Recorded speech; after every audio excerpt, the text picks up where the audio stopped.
how do you explain when things don't go as we assume? Or better, how do you explain when others are able to achieve things that seem to defy all of the assumptions? For example, why is Apple so innovative? Year after year after year after year, they're more innovative than all their competition. And yet, they're just a computer company. They're just like everyone else. They have the same access to the same talent, the same agencies, the same consultants, the same media.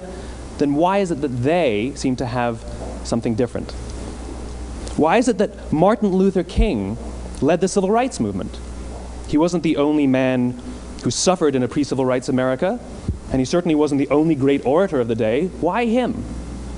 And why is it that the Wright brothers were able to figure out controlled powered manned flight when there were certainly other teams who were better qualified, better funded, and they didn't achieve powered manned flight, and the Wright brothers beat them to it?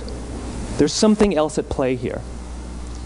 About 3.5 years ago, I made a discovery, and this discovery profoundly changed my view on how I thought the world worked, and it even profoundly changed the way in which I operate in it.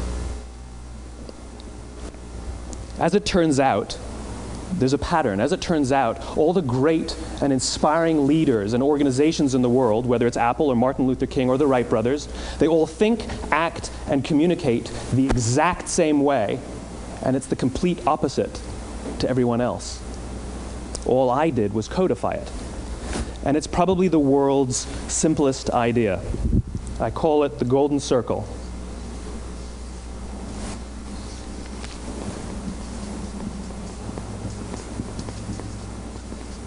Why, how, what? This little idea explains why some organizations and some leaders are able to inspire where others aren't. Let me define the terms really quickly. Every single person, every single organization on the planet knows what they do, 100%. Some know how they do it, whether you call it your differentiating value proposition or your proprietary process or your USP. But very, very few people or organizations know why they do what they do. And by why, I don't mean to make a profit. That's a result. It's always a result. By why, I mean what's your purpose? What's your cause? What's your belief? Why does your organization exist? Why do you get out of bed in the morning? And why should anyone care?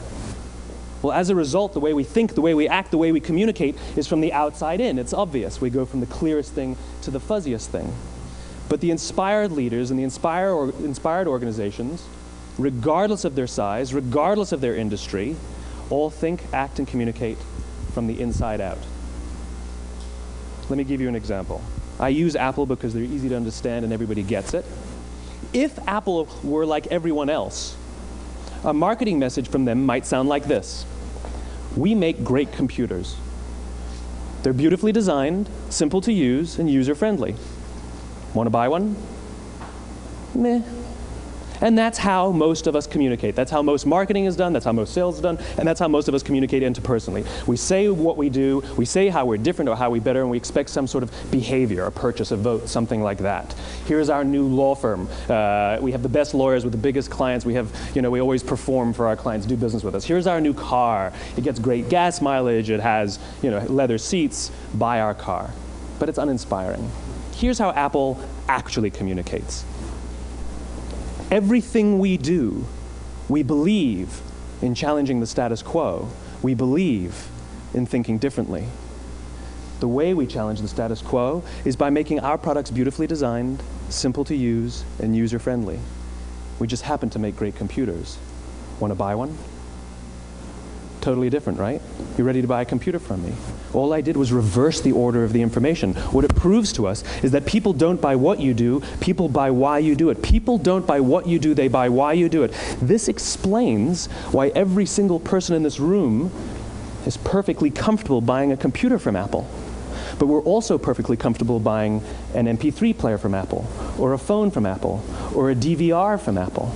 But as I said before, Apple's just a computer company. There's nothing that distinguishes them structurally from any of their competitors. Their competitors are all equally qualified to make all of these products. In fact, they tried. A few years ago, Gateway came out with flat-screen TVs.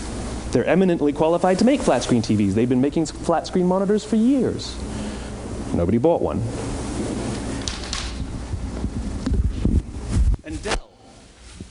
Dell came out with MP3 players and PDAs. And they make great quality products, and they can make perfectly well-designed products, and nobody bought one. In fact, talking about it now, we can't even imagine buying an MP3 player from Dell. Why would you buy an MP3 player from a computer company? But we do it every day. People don't buy what you do, they buy why you do it. The goal is not to do business with everybody who needs what you have. The goal is to do business with people who believe what you believe. Here's the best part. None of what I'm telling you is my opinion. It's all grounded in the tenets of biology, not psychology, biology. If you look at a cross-section of the human brain, looking from the top down, what you see is the human brain is actually broken into 3 major components that correlate perfectly with the golden circle. Our newest brain, our Homo sapien brain, our neocortex, corresponds with the what level. The neocortex is responsible for all of our rational and analytical thought and language. The middle 2 sections make up our limbic brains, and our limbic brains are responsible for all of our feelings, like trust and loyalty. It's also responsible for all human behavior, all decision-making, and it has no capacity for language. In other words, when we communicate from the outside in, yes, people can understand vast amounts of complicated information like features and benefits and facts and figures. It just doesn't drive behavior. When we communicate from the inside out, we're talking directly to the part of the brain that controls behavior, and then we allow people to rationalize it with the tangible things we say and do. This is where gut decisions come from. You know, sometimes you can give somebody all the facts and your figures and they say, I know what all the facts and details say, but it just doesn't feel right. Why would we use that verb? It doesn't feel right. Because the part of the brain that controls decision-making doesn't control language. And the best we can muster up is, I don't know, it just doesn't feel right. Or sometimes you say you're leading with your heart or you're leading with your soul. Well, I hate to break it to you, those aren't other body parts controlling your behavior. It's all happening here in your limbic brain, the part of the brain that controls decision-making and not language. But if you don't know why you do what you do, and people respond to why you do what you do, then how will you ever get people to vote for you or buy something from you, or more importantly, be loyal and want to be a part of what it is that you do? Again, the goal is not just to sell people who need what you have. The goal is to sell to people who believe what you believe. The goal is not just to hire people who need a job. It's to hire people who believe what you believe. I always say that, you know, there's, if you hire people just because they can do a job, they'll work for your money. But if you hire people who believe what you believe, they work for you with blood and sweat and tears. And nowhere else is there a better example of this than with the Wright brothers. Most people don't know about Samuel Pierpont Langley. And back in the early 20th century, the pursuit of powered man flight was like the dot-com of the day. Everybody was trying it. And Samuel Pierpont Langley had what we assume to be the recipe for success. I mean, even now, you ask people, why did your product or why did your company fail? And people always give you the same permutation of the same 3 things. Undercapitalized, the wrong people, bad market conditions. It's always the same 3 things. So let's explore that. Samuel Pierpont Langley was given $50,000 by the War Department to figure out this flying machine. Money was no problem.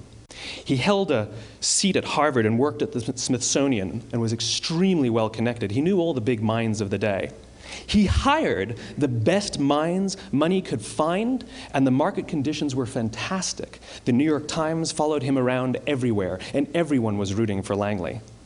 And how come we've never heard of Samuel Pierpont Langley? A few hundred miles away in Dayton, Ohio, Orville and Wilbur Wright.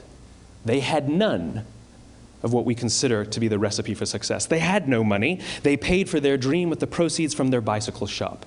Not a single person on the Wright brothers' team had a college education, not even Orville or Wilbur.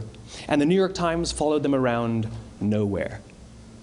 The difference was Orville and Wilbur were driven by a cause, by a purpose, by a belief. They believed that if they could figure out this flying machine, it'll change the course of the world.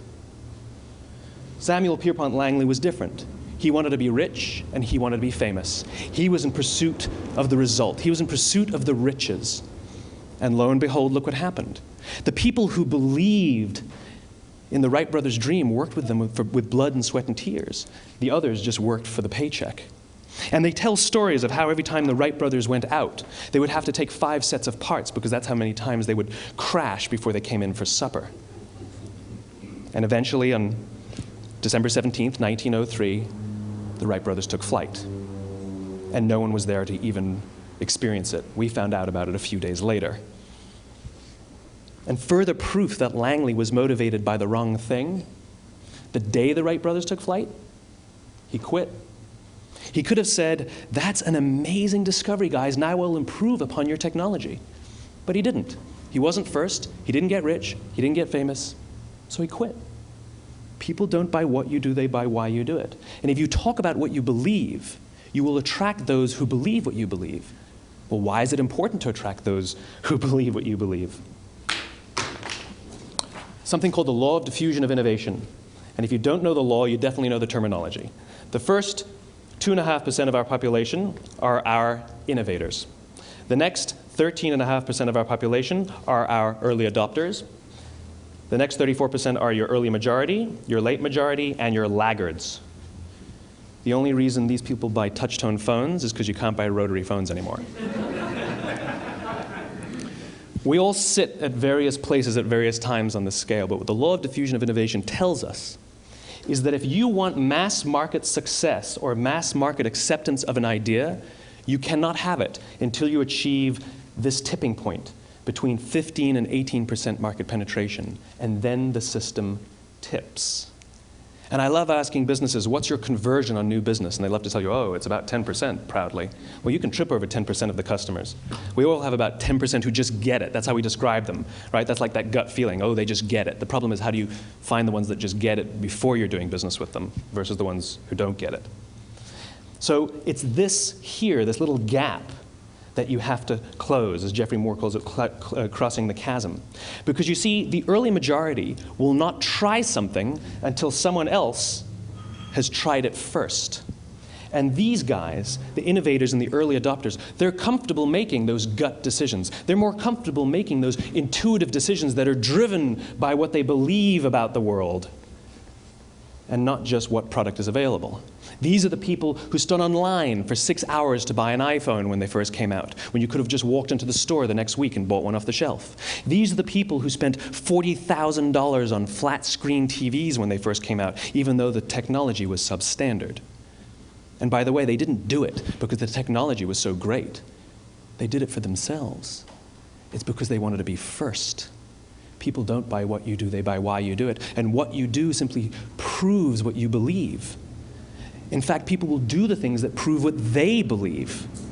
The reason that person bought the iPhone in the first 6 hours, or stood in line for 6 hours, was because of what they believed about the world and how they wanted everybody to see them.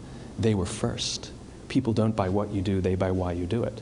So let me give you a famous example, a famous failure and a famous success of the Law of Diffusion of Innovation. First, the famous failure. It's a commercial example. As we said before a second ago, the recipe for success is money and the right people and the right marketing conditions, right? You should have success then. Look at TiVo. From the time TiVo came out about 8 or 9 years ago to this current day, they are the single highest quality product on the market. Hands down, there is no dispute. They were extremely well funded. Market conditions were fantastic. I mean, we use TiVo as a verb. I TiVo stuff on my piece of junk Time Warner DVR all the time. But TiVo is a commercial failure. They've never made money. And when they went IPO, their stock was at about $30 or $40 and then plummeted, and it's never traded above 10. In fact, I don't think it's even traded above 6, except for a couple of little spikes. Because you see, when TiVo launched their product, they told us all what they had. They said, we have a product that pauses live TV, skips commercials, rewinds live TV, and memorizes your viewing habits without you even asking. And the cynical majority said, we don't believe you, we don't need it, we don't like it, you're scaring us. What if they had said, if you're the kind of person who likes to have total control over every aspect of your life, boy, do we have a product for you. It pauses live TV, skips commercials, memorizes your viewing habits, etc., etc. People don't buy what you do, they buy why you do it, and what you do simply serves as the proof of what you believe. Now let me give you a successful example of the law of diffusion of innovation. In the summer of 1963, 250,000 people showed up on the Mall in Washington to hear Dr. King speak. They sent out no invitations, and there was no website to check the date. How do you do that? Well, Dr. King wasn't the only man in America who was a great orator. He wasn't the only man in America who suffered in a pre-civil rights America. In fact, some of his ideas were bad, but he had a gift. He didn't go around telling people what needed to change in America. He went around and told people what he believed. I believe, I believe, I believe, he told people. And people who believed what he believed took his cause and they made it their own, and they told people. And some of those people created structures to get the word out to even more people. And lo and behold, 250,000 people showed up on the right day, on the right time to hear him speak. How many of them showed up for him? 0. They showed up for themselves. It's what they believed about America that got them to travel on a bus for 8 hours to stand in the sun in Washington in the middle of August. It's what they believed, and it wasn't about black versus white. 25% of the audience was white. Dr. King believed that there are 2 types of laws in this world, those that are made by a higher authority and those that are made by man. And not until all the laws that are made by man are consistent with the laws that are made by the higher authority will we live in a just world. It just so happens that the civil rights movement was the perfect thing to help him bring his cause to life. We followed him not for him, but for ourselves. And by the way, he gave the I have a dream speech, not the I have a plan speech. Listen to politicians now with their comprehensive 12-point plans. They're not inspiring anybody. Because there are leaders and there are those who lead. Leaders hold a position of power or authority, but those who lead inspire us. Whether they're individuals or organizations, we follow those who lead not because we have to, but because we want to. We follow those who lead not for them, but for ourselves. And it's those who start with why that have the ability to inspire those around them or find others who inspire them. Thank you very much.